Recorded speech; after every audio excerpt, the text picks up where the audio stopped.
All right, so today's mini course is going to be it's basically I entitled New Year Smart Resolutions, and it's how to make sustainable life goals for the new year. The new year's coming up, and a lot of times we make these resolutions that how we're going to change different things, but a lot of times it's really hard to manage or hard to keep up with throughout an entire year. So today we're just going to talk a little bit about how to make goals that we can really, accomplish this year. So again, I always like to start talking a little bit about myself first.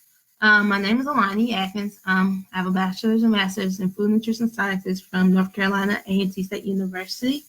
I'm currently a feminine consumer science SNAP agent through Virginia Corporate Extension. So just to start off, some of the most common New Year's resolutions are to lose weight, to exercise more, and to save money. Now, today we won't necessarily be talking about how to save money, but like some of the same principles can apply, but we're really going to focus on the whole weight loss and exercising more resolutions that people normally make.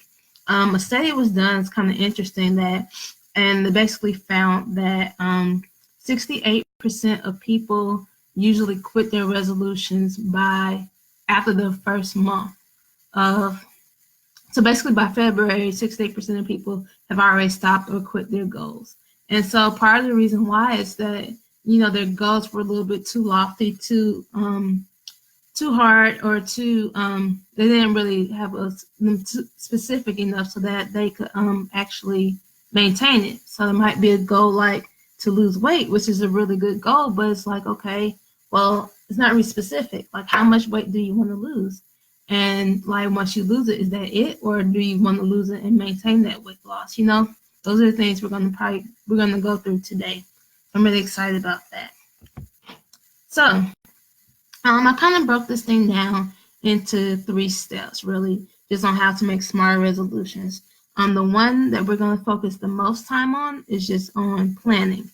We're gonna talk about like everything as far as the plan. So if you plan something well, once you have a solid plan, you can execute it and then maintain it. And so everything kind of follows from that plan. So we just want to make sure that you guys get like a really super good plan going.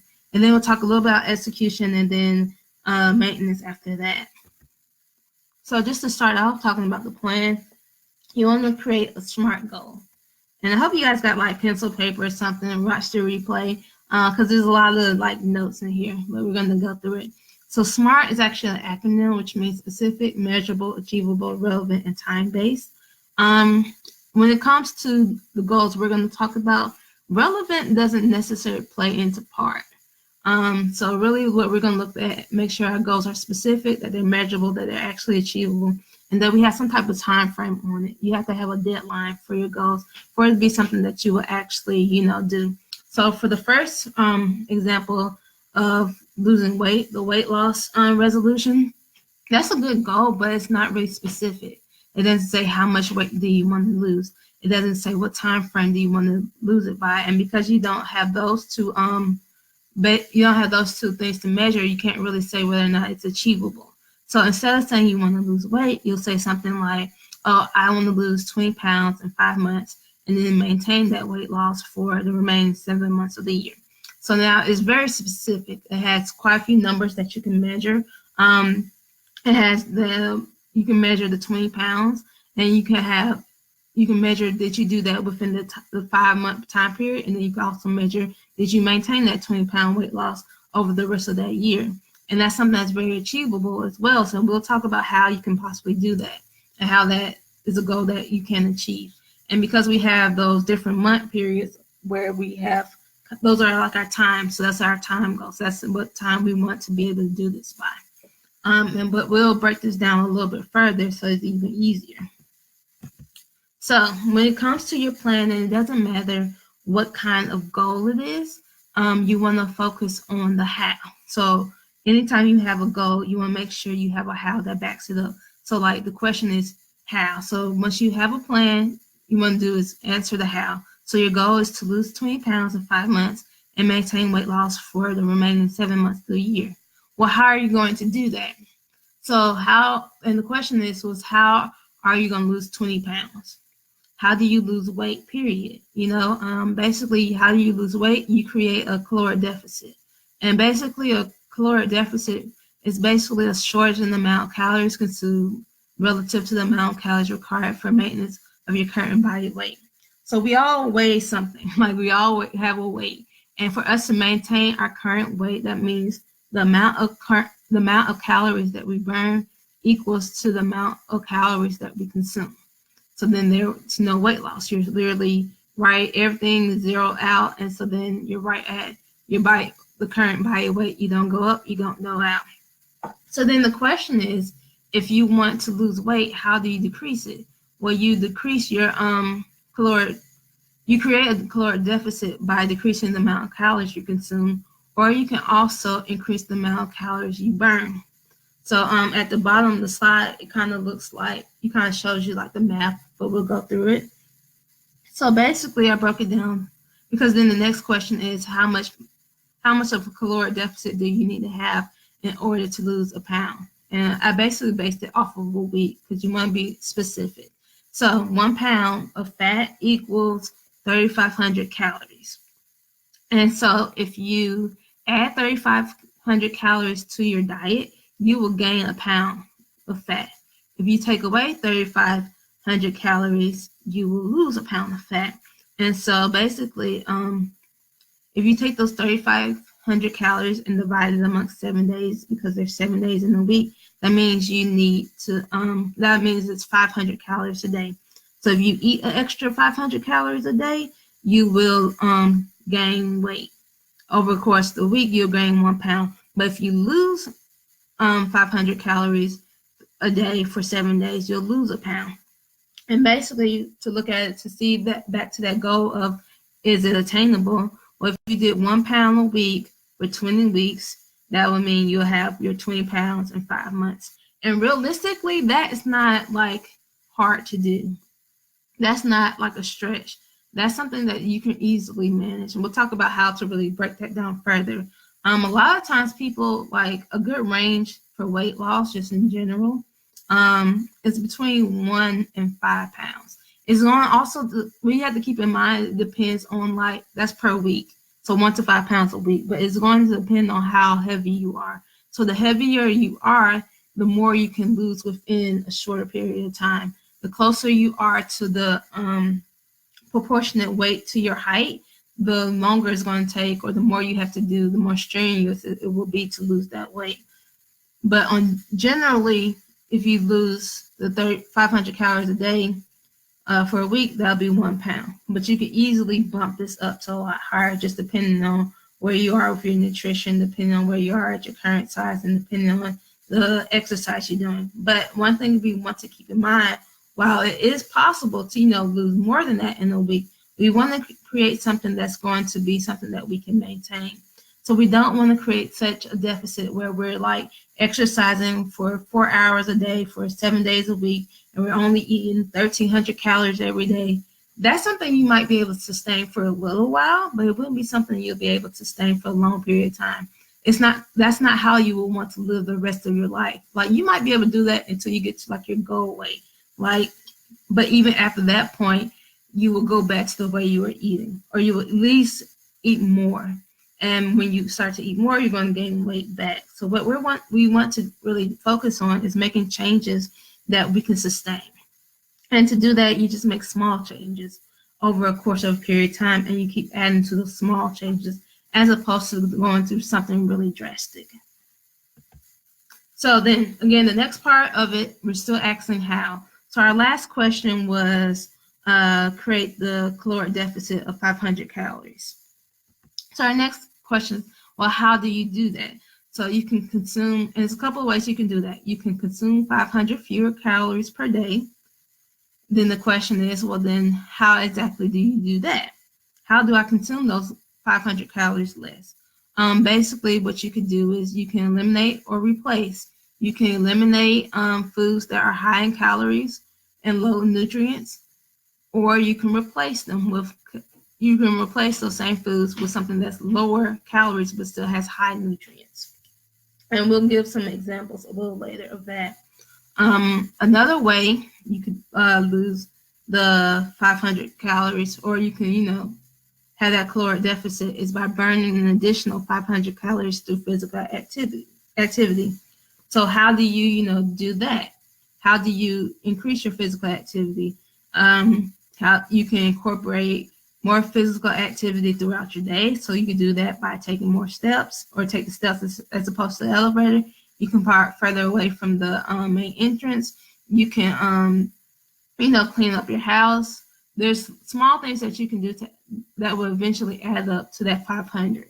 You can also, start working out if you don't work out, or if you do work out, you can increase the intensity. You can work out for a longer period of time. You can increase the weights that you use. You can increase or add resistance, and you can also increase the speed or distance. So let's say you're running. You can go faster, or you can go longer. All those things will cause you to burn more calories. Another way is just to combine the two, which is what I kind of like to advise people on. Because 500 calories is still a lot. There's something you would notice. If you took 500 calories away from your diet, that's basically the size of a meal. And so that's something you would definitely feel. If you were doing an additional 500 calories, that would be something like, as far as burning in the gym, that's like an extra hour minimum of exercise. So that's something that it's a big step. So one thing that you could do to make it a lot easier is just combine the two. So one way you can do that, you can split it right down the middle. You can eat 250 calories fewer, and you can also burn an extra 250 calories through exercise. So an example of that would be to attend a 1 hour workout class every day and replace a soda. Let's say you drink soda every day, like one soda. You can replace one soda a day with water. Your typical bottle of Sprite has 261 calories, I believe, per bottle. And so if you replace that with water, that one drink, that's all the calories right there. Another one, actually Sprite has 280 calories. Another thing you could do is possibly replace a snack. So let's say you eat candy or like chips or cookies a lot. Well, a Snicker bar, like a regular size Snickers bar, has 266 calories in it. So if you didn't eat that one Snickers bar, you're already over your 250 fewer calories. The same goes for like a bag of Cheetos. A bag of Cheetos is 310 calories, like the small bags. It's 310 calories. So if you just didn't eat that one bag, you just saved yourself 250 calories. You could also walk on the treadmill for 30 minutes, and that'll be about 250 calories right there through exercise. So those are smaller things that you can do, and it's something that you can possibly do on a regular basis and do it, for a longer period of time. So then it's something you can add to your day-to-day life. Those smaller changes that then add up to big change later. So the next part of the whole plan part is just to write it out. So here, basically just saying what your goal is and say specifically how you're going to do it. So the goal originally was to lose the 20 pounds in 5 months and then maintain that weight loss for the remaining 7 months of the year. And we're going to do that by creating a daily caloric deficit of at least 500 calories through replacing high-calorie, low-nutrient foods with high-nutrient, lower-calorie foods, and exercising to burn an additional 250 calories minimum. Now, you could do more than that, but this basis right here will give you that 500 calorie deficit, so then that way you're losing a pound a week. The next part is just execute. So how do you execute this plan? So you have your plan, you have it written out. So what should you do next? Well, one of the first things you want to do is just eliminate the barriers. And so one thing you want to do, basically you do that by acquiring all the necessary tools through the least amount of effort. And I put the least amount of effort because sometimes preparing for a goal, preparing for a new weight loss, journey or new fitness journey, it's a lot. And so sometimes we can get discouraged if we feel like we're not prepared, or if it takes too much to become prepared. So like, for example, you might need running shoes, you might need a gym membership, you might need workout clothes. Well, after a while, if you need all of those things and like the new year is fastly approaching and you don't have time to get it, that might discourage you from going forth with that goal. But instead, you can really look at it in the sense like, okay, do I really need a gym membership? Not really. One thing you can do is, go for walks. Like you can literally go outside in your neighborhood and walk. So then that's one thing, that's one barrier you now don't need. Now you might be able to get that gym membership later, but to start off, that first initial 250 calories that you're trying to burn, you can do that by walking in your neighborhood or walking at your job or something like that. Do you really need the workout clothes? Not specifically. Like it's good to have, clothes that you can like, sweat in and like that. Well, wick the moisture away quickly. All that stuff is really great. But workout clothes can be kind of expensive. And it's like, well, you're not really going to really wear those clothes anywhere else. So that's specific for working out. Or you could just get like, I'm sure everyone has at some point now, we all have t-shirts from events that we've been to, use that to work out in. And then you can also just wear sweatpants. If you feel like it, just wear your pajama pants or whatever. If you already have like basketball shorts hanging around, you can wear that. You don't have to get, the leggings with the sides cut out, with the coordinating top and the coordinating running shoes with the coordinating jacket. Like you don't have to get all that. You can skip all that. You don't have to be fashion forward where you're working now. This is like the one time you can just pass on that. Just wear something so that you can move freely in. Now, the running shoes might be the one that you may want to invest in, but you don't have to get super expensive running shoes at all. Like you can get, as long as you have sneakers that will support your ankles really and support your feet well, that's all you need. You don't need like $200 pairs of sneakers to exercise in. And like really just, even if you're just starting, you might already have a pair of tennis shoes that will do the job. Now, of course, eventually the more you work out, the more you're going to want to, get like shoes that were really made to like handle that type of wear and tear. But starting off, what you have right now is probably okay. So the additional how that you can ask is just remove the high calorie, low nutrient foods from your house. And what I mean by that, those are like your cakes, your cookies, your sweets, your cereals that are super high in sugar, your ice cream, like all those kind of things. That is a barrier. That is temptation. If you're trying to find ways to remove that $250 calories from your diet, those are easy ways to get those out. So just get them out the house. So then that way, that's one less barrier, because if it's not in the house, you're not going to eat it. That means you have to go out the house to get it. So then that makes it harder for you to consume things that won't be as great for you. So like just remove all that stuff from the house, and then that's one less thing. And like then you can replace them with foods that are lower in calories but still have high nutrients, like fruits and vegetables, whole grains, those type of things. The additional how is just having a positive attitude. So like one thing we really talked about through my job with Extension is like having a positive attitude when it comes to working. Like we do a lot of group fitness group meal prep classes. And so one thing is like to just change the way you think.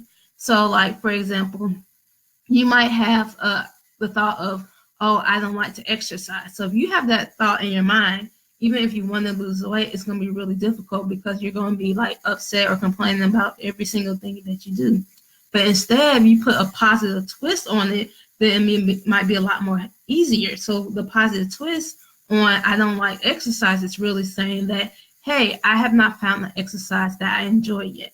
The positive twist comes in the fact that because you're saying you haven't found one that you enjoy yet, that gives an opportunity like, wow, you're acknowledging the fact that the ones that you tried, you don't like. And that's fair. And you don't have to go back to those. But that means you're still leaving yourself open to find something new that you might possibly like, that you might possibly enjoy. It's actually something I've done with my own personal life, because I was in that boat of I really don't like to exercise. Like I don't like to get hot. I don't like to get sweaty. I'm not here for it.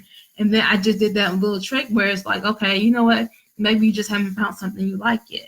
And so then I started going to different classes. Like at first I was exercising by myself, on the treadmill or elliptical, and I'll do the same thing. And while I was getting results for a good period of time, I got bored of it. I got tired of it. I didn't want to do it anymore. I needed to switch it up. I wanted something that was more interactive. I wanted to be around other people. I wanted to do something that was fun. And so because I had that positive mind change, attitudes range, I decided to try a different gym. I decided to try going to actual classes. And then from there, I found out, hey, you know what? It's like a body pump. I go to Gold's Gym, and they have body pump. And I was like, wow, I really enjoy this. Because at first, I would like, when I was at the gym by myself, I would never really try, like the free weights, because I was afraid that, I might hurt myself. I don't know what I'm doing. But if I'm in the class with an instructor teaching me how to, properly, the proper form, all that stuff, then I was like, okay, I'm actually okay with this. I'm good with this. And then I started going to Zumba, and I was like, okay, I really like Zumba. This is something fun, and I enjoy it. And just having that one positive mind change help open me up to a lot of exercises that I wouldn't have been exposed to otherwise, because I would have never gone to those classes, because I had already set in my mind that I didn't like it. The other how is to modify your plan as needed. So sometimes there's going to be times where, you try something, you're like, okay, this is not something I enjoy. This isn't working for me. You can modify the plan. It's okay to change your plan. It's okay to try something different. If we go back a couple of slides, I'll take you there. We have quite a few hows, and we have quite a few alternatives. So there's different ways you can do this. Only thing you need to be consistent with is making sure that you're in a deficit of that 500 calories. How you do it, it doesn't really matter. So you could just decide, and let's say the whole 250 and 250 doesn't work for you. You can change the ratio. You can do a little bit more on the food side, a little less on the exercise side. You could do, possibly you could do strictly just the exercise part. Like maybe you want to stick to one thing at a time, and that's cool too. You can start with just exercising, making sure okay, I'm going every day. That might be your first step, is to commit to going every day. And then from there, you once you're in the habit of that, you can then go down to the, okay, maybe I can try doing fewer calories as well. It's all up to you. Modify the plan. You're not, tied down to one specific plan. The whole goal is to find what works best for you. And then that way you continue to do it. Last part of this is just maintenance. So not necessarily the maintenance part of that goal. The way you kind of do that, after a certain point, you'll get to a point where your calories that you burn and the calories that you consume will be about equal again. And so then that way your weight will you'll basically plateau as far as weight loss. You won't lose any more weight, but you also won't gain any weight. That's a really good place to be, because then at that point, okay, if I keep doing exactly what I'm doing right now, we're good. I won't gain or lose weight. Now, one thing you do want to do is, after a while, is increase your intensity, increase how long you exercise for, because your body kind of tends to settle, and so you kind of need those. You kind of have to do a little extra exercise after a while to make sure that your metabolism doesn't slow down, because we're all getting older. That means our metabolism slows down, and so just your resting rate of how many calories you burn just by resting will slow down. So that means you have to combat that with more exercise. But it's not like you have to do a whole bunch. It's only maybe an extra 15, 30 minutes. Excuse me. But yeah. But for the most part, you won't see that in your first year. It'll probably be a couple of years down the line when you start to see those things.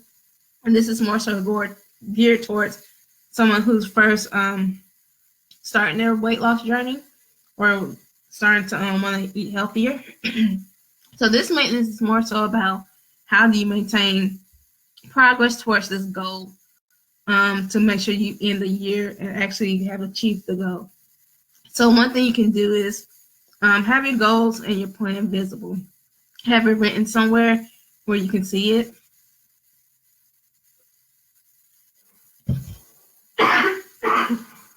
And you can post it on your wall, post it on your mirror, wherever. You can also have an accountability partner. Have someone go through it with you, or just make sure that you're can hold you accountable for what you said you're going to do.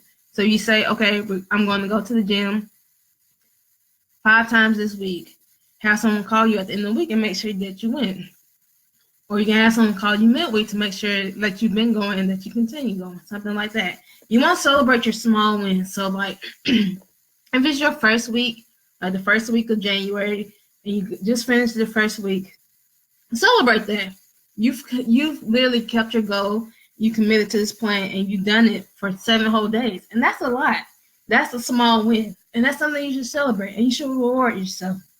Now, one thing I will say, when it comes to rewarding yourself, you kind of want to, I wouldn't say avoid, excuse me, but like be mindful of your rewards. So I know sometimes people will like say that they will buy new clothes if they lose a certain amount of weight.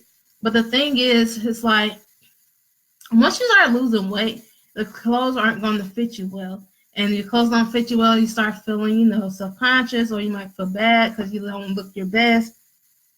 Don't let that be your only reward. So now you have to wait till you get to that 20-pound mark before you start buying clothes. If your clothes don't fit you and you have the means to get new clothes, go ahead and buy clothes. Let your reward be something like, oh, this one particular outfit or this one particular thing. But don't just like restrict yourself from clothes, period. Because then, like, what if you like plateau or you have to go back to try something different? Now you're sitting here, a little frustrated because one, your clothes don't look great, but you haven't earned, the new clothes yet. Like, I kind of also think of it in the same way where people who are dieting, they'll give themselves cheat days. It's like, oh, I can cheat on this day. But the thing about cheat days are really tricky. One, because you might end up with a cheat day that ends up turning into a cheat week, that ends up turning into a cheat month, and now you're just completely off the diet, period. But also, I feel like you shouldn't feel bad for eating the cupcake.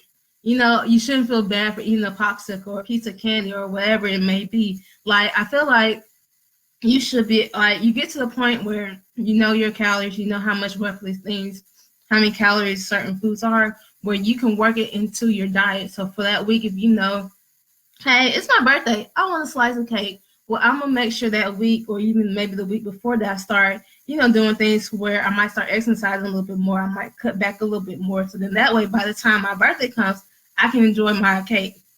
It's not a cheat. I'm incorporating into my regular, food, my regular diet. It's something I can have. The thing is that a lot of people struggle with is moderation for some reason. Like, we tell everyone, it's cool in moderation. Like, just don't go crazy with it. If you plan out your meals, if you like make sure like your calories are good, if you like keep up with your exercises, like you don't have, it's not cheating. You've earned it. It's yours. Like the thing is, food is something you should enjoy. It shouldn't just be something that, oh, you eat just to survive or something like that. You should enjoy it. And like food shouldn't have power over you. You shouldn't be in a situation where, or at least you should get to the point where you can have, cookies in the house and not eat the entire bag of them in one sitting, It's all about making sure you have the right relationship with food. So food shouldn't necessarily be the reward. It should be something that's a part of your everyday life anyways. Another thing to help with maintenance is taking pictures or just document your progress. Sometimes, like especially if you're doing 1 pound at a time, you're not going to see that for real. It's going to be really difficult to see that as far as your body. It's going to be a while before you see it. So document it. Keep track of it. Make sure you have some type of way to track it. And then my last just tip is just to like, don't quit after a bad day, a week, or a month. Like sometimes things happen. You meant to go to the gym, you didn't make it. You had your lunch prepared, but then you forgot it at the house, so then you had to eat, out, like eat fast food for lunch. Things happen, and the thing is, it's like, don't let, like, one bad meal doesn't make the day bad. You can have that one meal and then get right back onto your plan. Or you can have, or the next day could be like, let's say you didn't exercise that day. But then the next day you just go right back at it. And you don't have to do extra to like make up for it. Just keep on going as you would normally. Just go back to your original plan. You don't have to like try to make up. You don't have to like cut meals the next day just to make up for that one meal you had that wasn't so great. You don't have to do that. Like, it's not necessary. Just keep going, keep progressing. Now that may, push your date back. It may not. It might, it might push you back a day. Like you might reach your goal on day 5, month 1 day. instead of day 5 months or whatever. But it's not that big of a deal. Like, don't be hard on yourself, because the thing is, it's all about progress. It's all about making sure you move forward and staying healthy. And so that's pretty much the end of it. If anybody has like any questions, you can put them in the chat box. I'll stay on a couple extra minutes just to wait. I know there's actually like a delay. So what you guys are hearing is after I've already said it, for like, it's like a good 30-second delay. So I'll wait on if anybody has any questions. If not, cool. Just glad you guys came on. You hung out with me tonight. I'm really excited about this. I really hope you guys got a lot of good information today. You can watch the replay if you have, you want to go back through, and if you, watch it or you come with a question later, you can put it in the comments and I'll reply. Like, this is something I'm really passionate about, and I just really care about helping people. So, like, if you find, it could be like a week, 2 weeks later, and you get a question, and, like, send me a message or something, like, because I definitely want to help people. So, I'll give you guys like a couple more seconds, and if not, I'll just log off. But I just wanted to make sure I said thank you guys for watching.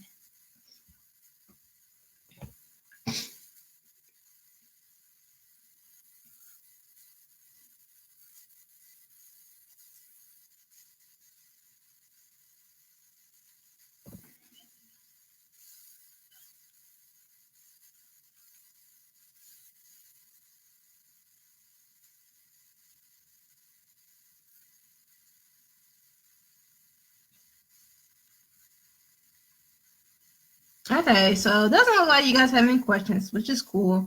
I hope you guys really got something out of this, and I hope you guys learned something. So thanks for watching.